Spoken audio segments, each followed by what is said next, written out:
Hello guys, आप सबका बहुत बहुत स्वागत है। तो आज के इस वीडियो में हम लोग टीचिंग एप्टीट्यूड के लेटेस्ट प्रीवियस ईयर क्वेश्चंस देखने वाले हैं। तो जैसा कि जो बच्चे मुझे बहुत पहले से फॉलो कर रहे हैं वो जानते हैं कि मैं टू द पॉइंट आपको पढ़ाने में बिलीव करता हूं और प्रीवियस ईयर क्वेश्चंस के हिसाब से आपको पढ़ाने में बिलीव करता हूं, क्योंकि इसी के वजह से हम लोग कम से कम पढ़ के बहुत ज़्यादा प्रोबेबिलिटी के साथ आगे जो आने वाला है उसकी जो तैयारी है वो कर सकते हैं।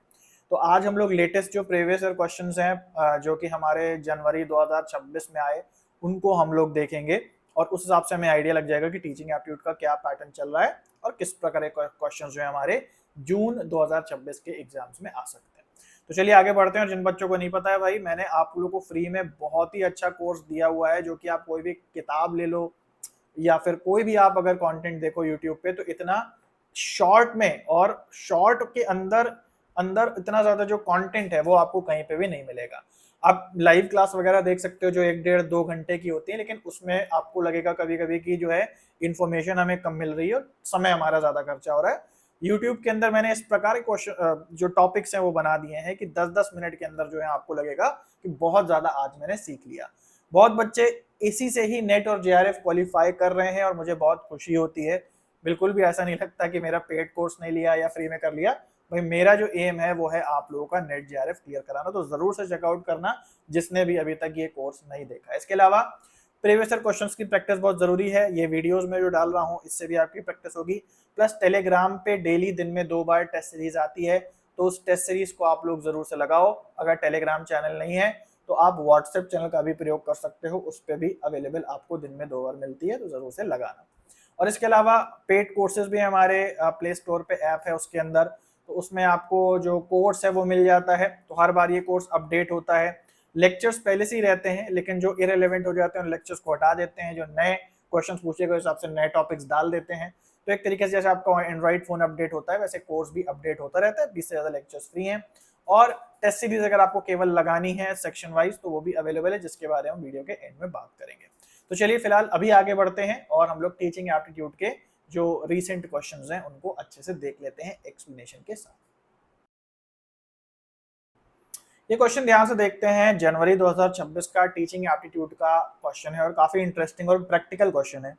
यहाँ पूछ रहा है, if a teacher asks a question about the height of a Qutub Minar. अगर टीचर बच्चों से पूछ रहा है, चलो बच्चों बताओ कुतुब मीनार कितना ऊंचा है, उसकी हाइट कितनी है, ये किस प्रकार का क्वेश्चन होगा?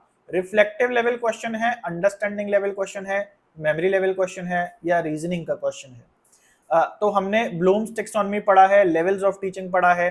खासकर लेवल्स ऑफ टीचिंग में 3 प्रकार के लेवल होते हैं ना। सबसे निचला मेमोरी लेवल, रट्टा वाली चीजें, अंडरस्टैंडिंग लेवल समझने वाली चीजें, और रिफ्लेक्टिव लेवल क्रिएटिविटी वाली या क्रिटिकल थिंकिंग वाली चीजें। तो ये जो कुतुब मीनार की यदि किसी बच्चे ने हाइट याद की है और टीचर पूछ रहा है तो ये क्या है, मतलब किस प्रकार के लेवल की टीचिंग है? तो आप सबने भी गेस कर ही लिया होगा कि ये रट्टे वाला क्वेश्चन है कि कुतुब मीनार की कुछ सर्टेन हाइट है जो किसी बच्चे ने याद करी है और टीचर पूछ रहा है, यानी ये चीज हमारी आ जाएगी मेमोरी लेवल के अंदर। ठीक है, तो तीसरा ऑप्शन यहाँ पे सही हो जाएगा।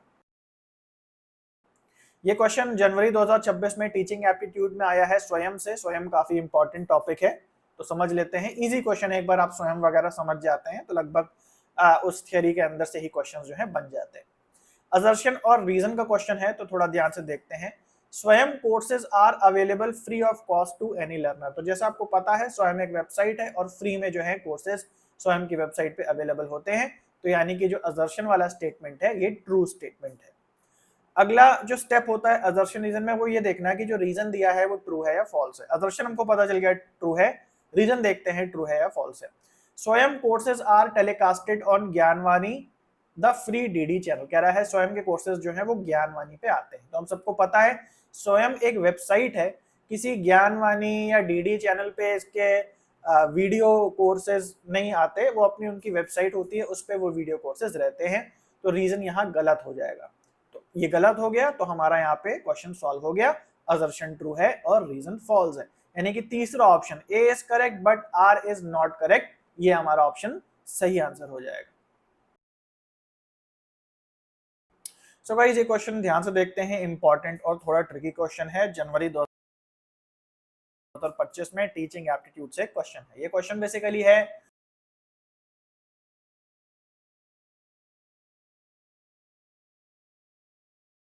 फेजेस ऑफ टीचिंग से, जिसमें एक फेज होता है प्री इंटरैक्टिव फेज, जिसमें टीचर जो है लेक्चर बनाता है।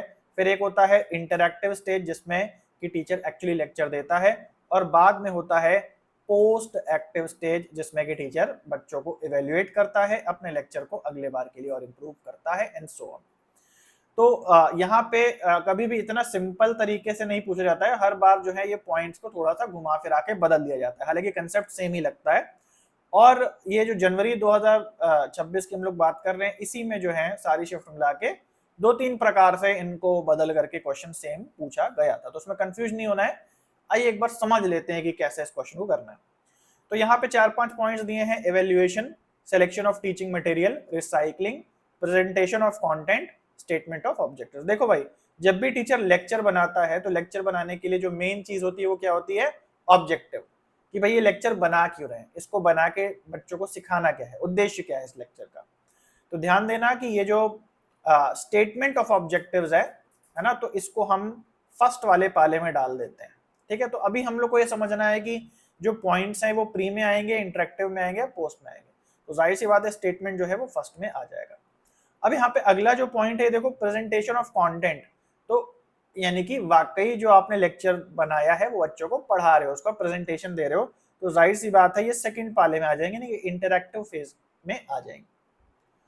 फिर इवेल्युएशन, यानी कि इवेल्युएशन हमें हमेशा लास्ट में आएगा, कि जो आपने पढ़ा लिया, अब बच्चों को आप समझ रहे हैं कि बच्चे सही कर रहे हैं या गलत कर रहे हैं, क्या जो मैंने पढ़ाया बच्चों को फायदा हुआ नहीं हुआ, तो ये आखिरी वाले पोस्ट इंटरैक्टिव में आ जाएगा, यानी थर्ड ऑप्शन, मतलब थर्ड सेगमेंट में आ जाएगा, ठीक है। बाकी बचे हमारे selection of teaching material and recycling. तो रिसाइकलिंग भी एंड में ही आ जाएगा। रिसाइकलिंग मतलब जैसे मैंने बोला कि इंप्रूव करना अपने लेक्चर को, फिर से उस प्रोसेस को दोहराना और बेहतर तरीके से दोहराना, एंड सो ऑन। तो एवेल्युएशन, रिसाइकलिंग, ये सारे पोस्ट एक्टिव में आएंगे। सिलेक्शन ऑफ टीचिंग मटेरियल, क्या क्या चीजों का मुझे यूज करना है बच्चों को पढ़ाते हुए, ये भी हमारा फर्स्ट में ही आ जाएगा, क्योंकि हम जब बच्चों के लिए, बच्चों के उद्देश्य के हिसाब से अपना कंटेंट तैयार कर रहे हैं, तो क्या क्या यूज करके पढ़ाना है वो भी हम उस समय प्लान कर लेते हैं, है ना। और जब हम लोग प्रेजेंटेशन देते हैं तो उस समय उन्हीं टूल्स का यूज करते हैं, नहीं दोनों के लगभग बीच में। तो इसलिए यहाँ पे जो सही जवाब है पहला है, यानी कि पहले स्टेटमेंट बनाना, स्टेटमेंट बनाने के बाद टीचिंग मटेरियल क्या क्या सिलेक्ट होंगे उन्हें डिसाइड करना, डी, फिर उसके बाद डी है एक्चुअल प्रेजेंटेशन जो है बच्चों को देना, फिर सी है रिसाइकलिंग, रिसाइकलिंग मतलब कि जो प्रोसेस हमने अभी तक करा उसको और इम्प्रूव करना आगे दोहराने के लिए, और फाइनली है हमारा इवैल्यूएशन, यानी कि जो बच्चों ने परफॉर्म करा उन्हें मापना और बच्चों को उस हिसाब से रेट करना। आई होप आपको समझ में आ गया, सही जो जवाब है वो 1 है। सो गाइस, ये क्वेश्चन ध्यान से देखते हैं। टीचिंग एप्टीट्यूड का क्वेश्चन है, जनवरी 2026 में ये क्वेश्चन आया है। तो यहाँ पे आपको करेक्ट स्टेटमेंट चुनना है, कौन सा स्टेटमेंट करेक्ट है। तो सबसे पहला, teaching is an interaction between a better knower and a lesser knower. Teaching जो है एक इंटरैक्शन है, यानी कि मिलना है किनका, दो लोगों का, एक बेटर नोअर जो थोड़ा बेहतर जानता है, एक लेसर नोअर जो कि कम जानता है। तो बेटर नोअर हमारा टीचर, लेसर नोअर हमारा स्टूडेंट, यानी कि ये स्टेटमेंट सही है। अगला statement, teaching must have corporal punishment. Corporal का मतलब है कॉर्पस से जुड़ी या बॉडी से जुड़ी। तो जैसे यहाँ लिखा है ना, शारीरिक दंड जो है वो शिक्षा में होना चाहिए। तो क्या होना चाहिए? नहीं, बिल्कुल भी जरूरी नहीं है कि आप किसी को मार के पीट के पढ़ाई कराएं, ये इफेक्टिव तरीका नहीं है। अगला स्टेटमेंट है, teaching must be done by upper class and upper caste people, जो कि बिल्कुल गलत है कि भाई टीचिंग जो है केवल अपर क्लास या अपर कास्ट वाले करा सकते हैं। नहीं, ये भी बिल्कुल गलत बात है। अगला पॉइंट देखते हैं, teaching leads to insight development in both teacher and the learner. तो एक डेवलपमेंट होती है, इनसाइट मतलब आंतरिक, हमारी अंतर्दृष्टि का विकास होता है टीचर में भी एज वेल एज स्टूडेंट में भी। तो ये भी बात सही है, टीचर भी पढ़ाते पढ़ाते बहुत सारी चीजें रियलाइज करता है, सीखता है, और स्टूडेंट तो सीखता ही सीखता है। अगला पॉइंट है, everyone can not be taught, so learning must be for intelligent students only. कह रहा है हर कोई जो है पढ़ाई नहीं कर सकता है, हर किसी को ही नहीं सिखाया जा सकता, कुछ लोग नहीं भी सीखने वाले हैं, इसलिए केवल जो इंटेलिजेंट स्टूडेंट हैं केवल उन्हीं को ही पढ़ना चाहिए, लेस इंटेलिजेंट स्टूडेंट्स को पढ़ाई नहीं प्राप्त होनी चाहिए। तो बिल्कुल ही गलत बात है। हर कोई जो है लर्निंग कर सकता है, हर किसी को जो है पढ़ने का अधिकार भी मिलना चाहिए। तो कौन से पॉइंट सही हैं? केवल ए और डी पॉइंट सही है, इसलिए ऑप्शन नंबर 3 करेक्ट है। ये क्वेश्चन ध्यान से देखिए, जनवरी 2026 में टीचिंग एप्टीट्यूड का क्वेश्चन है और ये लिया गया है इवेल्युएशन सिस्टम से। और इस बार जो क्वेश्चन है थ्योरेटिकल ना होके बहुत ही ज्यादा प्रैक्टिकल है। ठीक वही एग्जाम्पल दिया है जो एग्जाम्पल देके मैं आप लोगों को पढ़ाई कराता हूँ। देखो यहाँ पे पूछ रहा है, to appear in NET exam one must have 55% marks in the subject at post graduation level. यानी कि यदि आप नेट के एग्जाम में बैठना चाहते हैं तो आपका जो पोस्ट ग्रेजुएशन है आपके सब्जेक्ट में, उसमें आपके मिनिमम 55% मार्क्स तो होने ही होने चाहिए। तो ये जो 55% मार्क्स आपने स्कोर करा है, ये कौन से टाइप के इवेल्युएशन से ये 55% आपके मार्क्स आए हैं? ये आपके नॉर्म रेफरेंस टेस्ट से ये 55% आए हैं, या प्लेसमेंट इवेल्युएशन से आए हैं, या क्राइटेरियन रेफरेंस से आपके ये 55% आए हैं, या फॉर्मेटिव इवेल्युएशन से ये 55% आए हैं? तो बहुत ध्यान से और सोच समझ के आपको जवाब देना है। तो जैसे मैंने आपको पढ़ाया है, दो प्रकार के टेस्ट होते हैं, NRT कह सकते हो या नॉर्म रेफरेंस कह सकते हो, नॉर्म रेफरेंस टेस्ट, या CRT क्राइटेरियन रेफरेंस टेस्ट। तो जब भी आप फिक्स्ड परसेंटेज मार्क्स लाते हो और पास करने का जो क्राइटेरिया है वो भी फिक्स्ड होता है, जैसे अक्सर होता है कि पोस्ट ग्रेजुएशन में मिनिमम 33% मार्क्स आपके आने चाहिए, इसके ऊपर आए तो आप पास, इसके नीचे आए तो आप फेल। तो यहाँ पे जो पासिंग क्राइटेरिया है वो फिक्स्ड है। तो अब क्योंकि आपके पोस्ट ग्रेजुएशन में भी क्या है, फिक्स्ड क्राइटेरिया चलता है, तो आंसर यहाँ हो जाएगा क्राइटेरियन रेफरेंस टेस्ट, यानी कि फिक्स्ड क्राइटेरिया। लेकिन जो आपका एक्चुअल नेट का पेपर है, नेट का पेपर आपका क्राइटेरियन रेफरेंस नहीं होता, क्योंकि हर बार कट ऑफ जो है आपकी बदलती रहती है। आप श्योरली नहीं कह सकते कि 33% के ऊपर आपका नेट होगा या उसके नीचे नहीं होगा। ये कभी कुछ भी हो सकता है, कभी 50% भी जा सकता है, कभी 55 भी, कभी 60 भी जा सकता है।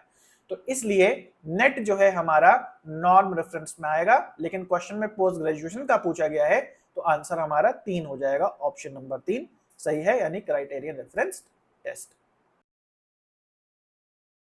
ये क्वेश्चन ध्यान से देखते हैं, जनवरी 2026 का टीचिंग एप्टीट्यूड का जो मोस्ट फेवरेट या कह लो कि सबसे ज्यादा जिससे क्वेश्चंस आते हैं उस टॉपिक से है, और मतलब लेगेसी है इस टॉपिक की कि हर बार इससे क्वेश्चंस जो है वो आते हैं। तो यहाँ पे माफी चाहूंगा कि यहाँ पे हिंदी का टेक्स्ट दिया नहीं है, जो कि मैं बाद में ऐड कर दूंगा, बट फिलहाल इंग्लिश से मैं आपको हिंदी बना के देने की कोशिश करता हूँ। तो यहाँ कह रहा है, arrange the educational objectives, education के जो उद्देश्य हैं उन्हें अरेंज करना है इन ऑफ कॉग्निटिव डोमेन, हमारे कॉग्निटिव डोमेन के जो ऑब्जेक्टिव्स हैं उन्हें अरेंज करना है लो से हाई की ओर। तो सबसे पहले लो रखना है, फिर उससे हाई, फिर उससे हाई, फिर उससे हाई, एंड सो ऑन। ठीक है, तो आप सबको पता है, ब्लूम्स टैक्सोनॉमी आपने पढ़ा है, रटे हुए स्टेप्स हैं, बस उसको आप अरेंज कर लो। Okay, evaluation, synthesis, analysis, knowledge and comprehension, जिसमें सबसे पहले आता है नॉलेज, यानी कि लो से हाई की ओर करना है। सबसे पहले आएगा डी, नॉलेज, मतलब जो रटने वाली नॉलेज होती है। उसके ऊपर आता है अंडरस्टैंडिंग लेवल, जिसको आप कॉम्प्रिहेंशन भी बोल सकते हो, तो उसके बाद आएगा हमारा डी। उसके बाद हमारा आएगा एनालिसिस, यानी कि सी, और एनालिसिस के बाद आएगा सिंथेसिस, सिंथेसिस यानी कि बी, और फाइनली आएगा इवैल्यूएशन यानी कि ए। तो सबसे पहला वाला जो ब्लूम्स टैक्सोनॉमी का वर्जन था, ये आपको ऑप्शंस देख करके आइडिया लगाना पड़ता है कि पहले वर्जन के ब्लूम्स टैक्सोनॉमी से क्वेश्चन है या दूसरे वर्जन से। तो ये जो वर्ड है ये पहले वर्जन वाले हैं, तो इसलिए आप यहाँ पे इवैल्यूएशन को आखिरी में रखोगे। ऐसा मत कर देना कि सिंथेसिस को आखिरी में रख दो, वो बाद वाले वर्जन में होता है ना। और जिसको नहीं आइडिया है भाई कि मैं क्या कह रहा हूँ, मेरे आप वीडियोस देख लोगे तो यूट्यूब पे आपको क्लियर हो जाएगा, है ना। तो DCEBA यानी कि सेकेंड ऑप्शन जो है वो सही हो जाएगा। सो गाइस, ये क्वेश्चन देखते हैं, कॉमन सेंसिकल क्वेश्चन है टीचिंग एप्टीट्यूड से, हमारे जनवरी 2026 के एग्जाम में ये पूछा गया है। Students can be bullied and mistreated, तो स्टूडेंट जो है उनको बुली किया जा सकता है या परेशान किया जा सकता है, या मिसट्रीट यानी कि उन्हें सताया जा सकता है। तो इसके बारे में आपको ऑप्शन सही सिलेक्ट करना है। सबसे पहला, हाँ ठीक है, स्टूडेंट्स कैन बी पनिश्ड, ठीक है, स्टूडेंट को हम सजा दे सकते हैं, पनिशमेंट दे सकते हैं या पिटाई कर सकते हैं। तो जाहिर सी बात है कि ये सही आंसर नहीं होगा। देखिए हमारी जो स्कूलिंग हुई है उसमें तो हमारी बहुत पिटाई हुई है, लेकिन आज के टाइम में ये चीज रियलाइज हो गई है सबको कि स्टूडेंट के ऊपर फिजिकल असॉल्ट, उसे मारना पीटना ये बिल्कुल भी सही नहीं है। तो आपको इसको गलत ही करके आना है, भले आपकी स्कूलिंग में भी क्यों ना आपकी पिटाई हुई हो।